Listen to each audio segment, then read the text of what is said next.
ବାହୁଡ଼ା ଯାତ୍ରା ହେଉଛି ପ୍ରଭୁ ଜଗନ୍ନାଥ, ବଳଭଦ୍ର ଏବଂ ସୁଭଦ୍ରାଙ୍କ ଜଗନ୍ନାଥ ମନ୍ଦିରକୁ ଫେରିବାର ଯାତ୍ରା। ଏହା ରଥଯାତ୍ରାର 9 ଦିନ ପରେ ଅନୁଷ୍ଠିତ ହୁଏ। ଏହି ଫେରିବା ଯାତ୍ରାକୁ ବାହୁଡ଼ା କୁହାଯାଏ, ଯାହାର ଅର୍ଥ ଓଡ଼ିଆରେ ଫେରିବା। ତିନିଟି ମହାନ ରଥକୁ ଭକ୍ତମାନେ ବହୁତ ଉତ୍ସାହର ସହିତ ଟାଣନ୍ତି। ଏହି ପର୍ବ ଭକ୍ତମାନଙ୍କ ପାଇଁ ଗଭୀର ଧାର୍ମିକ ଏବଂ ସାଂସ୍କୃତିକ ଗୁରୁତ୍ୱ ରଖେ।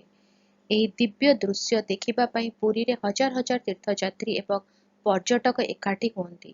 ଶୋଭାଯାତ୍ରା ସମୟରେ ରାସ୍ତାଗୁଡ଼ିକ ସଂକୀର୍ତ୍ତନ, ଗୀତ ଏବଂ ନୃତ୍ୟରେ ପରିପୂର୍ଣ୍ଣ ହୋଇଯାଏ।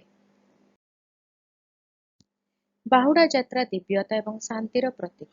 ଭକ୍ତମାନେ ବିଶ୍ୱାସ କରନ୍ତି ଯେ ବାହୁଡ଼ା ଯାତ୍ରା ଆଶୀର୍ବାଦ ଏବଂ ଆଧ୍ୟାତ୍ମିକ ପୁଣ୍ୟ ପ୍ରଦାନ କରେ। ସୁରକ୍ଷା, ସ୍ୱାସ୍ଥ୍ୟସେବା ଏବଂ ନାଗରିକ ବ୍ୟବସ୍ଥା ବ୍ୟାପକ ପରିମାଣରେ କରାଯାଇଥାଏ। ବାହୁଡ଼ା ଯାତ୍ରା ଓଡ଼ିଶାର ସମୃଦ୍ଧ ଆଧ୍ୟାତ୍ମିକତା, ଭକ୍ତି ଏବଂ ସ୍ପନ୍ଦନଶୀଳ ସଂସ୍କୃତିକୁ ପ୍ରତିଫଳିତ କରେ।